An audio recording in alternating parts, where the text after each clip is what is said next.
Vanakam les amis, aujourd'hui 125e jour de l'aventure éveil à Chidambaram. J'ai extrêmement bien dormi, cette chambre était vraiment très confortable, le matelas c'était bien, c'était ferme. Bref, j'aurais pu rester au lit quelques heures de plus, mais aujourd'hui nous prenons la direction de Karikal. Karikal ou Karekal, c'est la même chose. C'est là que je voulais aller déjà hier, puisque j'ai changé le programme et tout. Je veux aller à Karikal, c'est là-bas que je vais me poser, mais ce que je voudrais visiter, c'est Tranquebar. C'est 10, 12 ou une petite quinzaine de kilomètres au-dessus de Karikal. Et comme hier, il reste 65 km à parcourir pour aller jusqu'à Karikal. Alors j'espère qu'on ne mettra pas comme hier 2h40, j'espère que ça sera un petit peu plus rapide aujourd'hui pour parcourir cette distance. Voilà, je crois que j'ai fait le tour, je n'ai pas grand chose à vous dire de plus pour l'instant.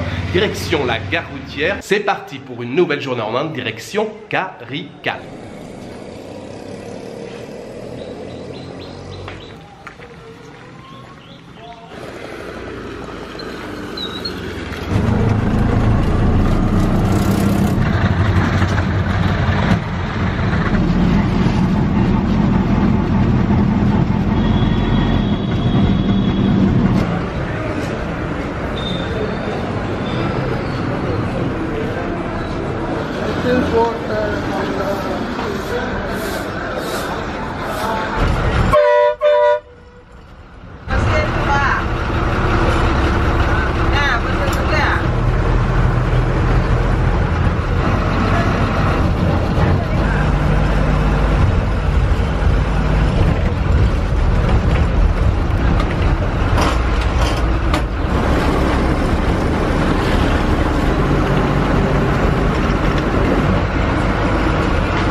Ça y est, je suis arrivé à Karikal les amis, et on a mis juste 2 heures, le trajet était bien plus rapide qu'hier. Le chauffeur était aussi moins vénère sur le klaxon. Hier j'ai eu un chauffeur, je pense qu'il a passé plus de temps à klaxonner qu'à ne pas klaxonner.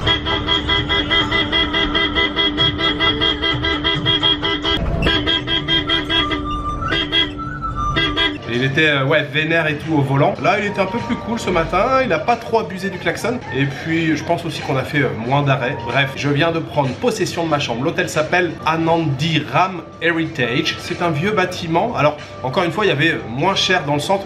Je suis à 2 km.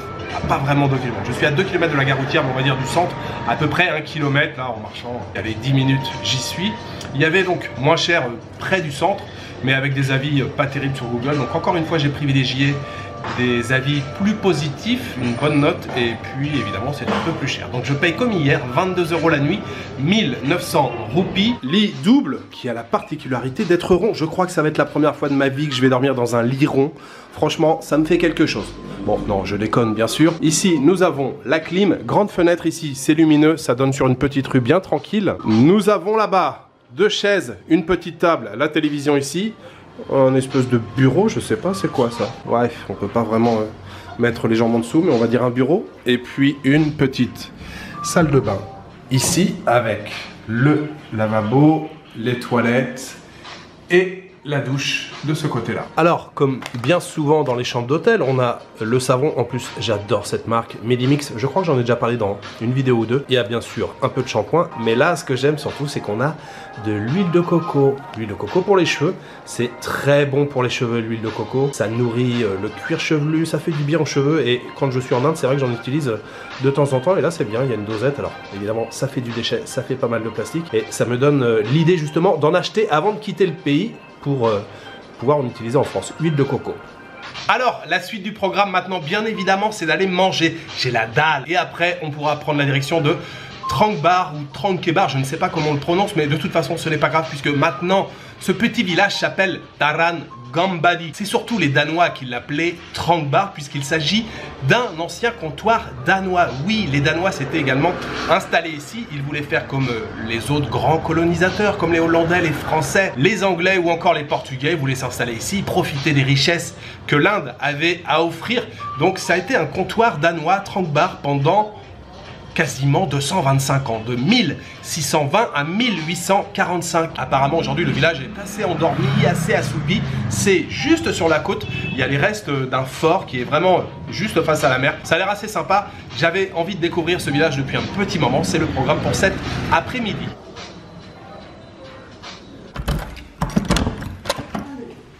D'accord.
Thank you.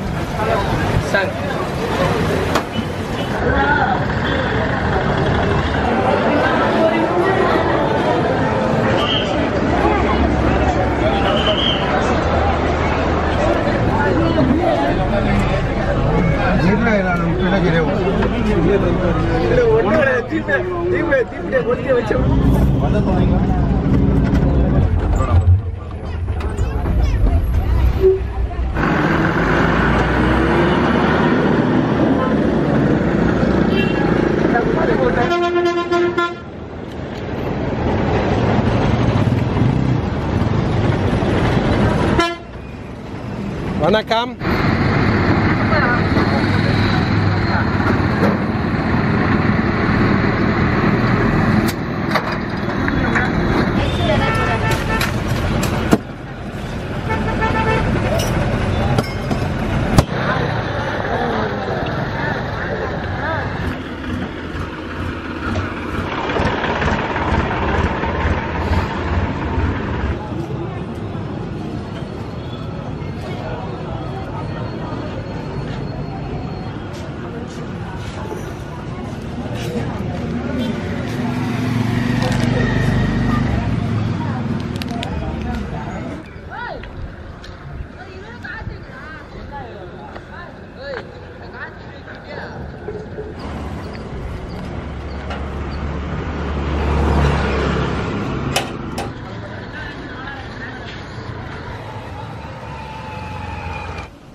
Bienvenue à Taran Gambadi les amis, ça y est, je suis arrivé après un trajet de 20 minutes, 20 roupies, mais pas 20 km. Je vous l'ai dit, 13 km seulement depuis Karaikal. Et je vous ai dit également que le village était un peu endormi, un peu assoupi. Je le confirme, effectivement, quand on arrive sur la route principale et qu'on s'enfonce un peu dans le village, c'est très calme. On entend plus les oiseaux, d'ailleurs c'est très agréable. On entend davantage les oiseaux que la circulation. Il n'y a pas de moto, il n'y a quasiment personne. C'est vrai que c'est très calme, sauf à côté du fort qui se trouve derrière moi. Je suis déjà passé à côté, on va y retourner, on va le visiter. À côté du fort, je suis arrivé, il y avait de la marmaille partout. Des gosses, des gamins, des enfants partout. Et j'ai bu un jus de citron là, juste à côté du fort. Et j'ai demandé à la femme qui vendait le jus. Elle me dit, ah ouais, en fait, il y a beaucoup de voyages scolaires ici. Il y a tous les jours quasiment des bus scolaires qui viennent et avec des enfants qui viennent visiter le fort. Je suis surpris, je pensais pas avoir autant de monde près du fort, mais le reste du village, c'est très calme. Alors qu'est-ce qu'il y a à voir ici? Eh bien, des vieilles maisons, des églises et puis justement ce fort qu'on peut visiter qui est vraiment juste au bord de l'eau. Il y a limite les vagues qui viennent fouetter les murs du fort. Et puis il y a aussi la maison du gouverneur qui a l'air très jolie, bon même si c'est pas très grand mais qui est juste en face. Voilà, il y a plusieurs sites intéressants ici à Taran Gambadi, c'est ce que nous allons voir maintenant.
बोल छोड़ा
C'est une nouvelle journée qui se termine en Inde, une journée qui se termine à Caracal. J'ai beaucoup aimé mon excursion cet après-midi dans le village de Tarangambadi. Alors, c'est pas non plus complètement fou, hein. Y allez pas exprès, mais si vous êtes de passage dans la région, allez y passer une petite après-midi. Moi, j'ai beaucoup aimé, hein, et comme je vous l'ai décrit, c'est assez assoupi, c'est assez endormi. La seule animation, vous l'avez vu, c'est autour du fort, mais c'est vrai que le reste du village, là, on a des vieux bâtiments donc de l'époque danoise, de 1700, 1800. J'ai beaucoup aimé la maison du gouverneur, là, c'était pas très grand, il y a seulement 4 pièges je crois avec la cour intérieure, mais il y a quelques panneaux avec des explications sur la vie à l'époque, ça j'ai beaucoup aimé. Et puis il y a aussi de très jolies églises, j'en ai visité 2 qui je pense ont été restaurées il n'y a pas très longtemps. Et puis fin d'après-midi, retour ici à Caracal. Je n'ai rien visité, en fait j'ai juste tracé la route. J'allais dire, j'ai pas fait grand chose. Mine de rien, aujourd'hui je crois que j'ai pas mal marché. J'aurais dû mettre le podomètre en route. En fait je le mets jamais, j'y pense jamais. Mais aujourd'hui ouais, j'ai pas mal marché. Je sirotais quelques cafés, quelques thés, évidemment je ne filme pas tout, sinon vous verriez que ça à l'image. Et puis pour dîner ce soir, je suis allé dans un restaurant, mais c'était pas du tout l'endroit où je voulais aller. En fait ici dans la ville, il y a 2 hôtels-restaurants qui portent plus ou moins le même nom, et j'ai voulu y aller donc en rickshaw puisque l'adresse où je voulais aller c'était à l'extérieur de la ville. Et le gars m'a annoncé un prix et je me suis dit, à mon avis il a pas compris, il va pas m'emmener au bon endroit parce que le prix était vraiment pas élevé pour la distance normalement que j'avais à parcourir. Et effectivement il m'a emmené juste dans le centre. J'ai regardé l'adresse, je me suis dit ouais finalement ça a l'air pas si mal que ça, allons essayer. Et au bout du compte je suis très content d'être resté là-bas parce que je me suis régalé. J'ai pris en entrée des mini idlis. Les idlis ce sont des gâteaux de riz cuits à la vapeur, c'est typique du sud de l'Inde. Et là c'était en version mini, c'est tout petit comme ça et tout, dans une bonne gamelle. Je pensais qu'il n'y en avait pas autant et tout, c'était une bonne gamelle avec du sambar, très bon, très savoureux. Et puis derrière j'ai pris des puri bhaji. Alors si vous connaissez déjà les vidéos sur l'Inde des saisons précédentes, vous savez à quel point j'aime les puris. Et ça fait maintenant quasiment une semaine que je suis arrivé en Inde, je n'avais pas mangé de puri. Oui, c'est exceptionnel parce que c'est l'une des choses que je préfère ici. Bon, je dis ça, il y a beaucoup de choses que je préfère dans la cuisine indienne, mais les puri bhaji c'est vraiment très bon. C'est souvent servi au petit déjeuner, mais il y a certains restaurants qui le servent en snack comme ça toute la journée. Les puris ce sont les pains, les bhaji ce sont les currys qui sont servis à côté. Et donc ces pains gonflés, ce sont des pains qui sont faits à base de farine de blé entier. Et quand on plonge la pâte, ces galettes, dans l'huile, en fait l'humidité qui est contenue dans la pâte, d'un seul coup elle se transforme en vapeur et c'est quasiment instantané. Si vous avez l'occasion de voir des gens qui sont en train d'en préparer dans les grandes gamelles noircies, ils plongent la pâte dedans et d'un seul coup ça se met à gonfler. Et vraiment c'est un goût particulier, je sais pas, c'est un peu huileux comme ça et il y a un goût qui est vraiment très bon. Puis c'est servi avec différents types de curry, hein, ça dépend des régions. Là ce soir c'était chana. Chana ce sont les pois chiches en Inde et j'adore ça. Les currys de pois chiches en Inde, pareil, hein, si vous avez l'occasion, ne passez pas à côté. C'est aussi un plat à part entière, hein. Vous avez pas mal de restaurants végétariens qui vous servent des chana masala. Et donc là ouais c'était trop bon, c'était vraiment trop bon. J'en ai pris 2 d'ailleurs, j'en ai pris un deuxième. J'ai payé au total 210 roupies, ça fait 2,40 €. Ce très bon dîner ce soir, j'aimerais le dédier au tipeur et j'aimerais remercier aujourd'hui Sébastien Fleury et Momo le Comorien. Merci beaucoup à vous deux pour votre soutien. Voilà, il me reste juste à vous souhaiter une bonne soirée, une bonne nuit, une bonne après-midi. Je vous donne rendez-vous demain pour une nouvelle journée en Inde. Ciao, good night.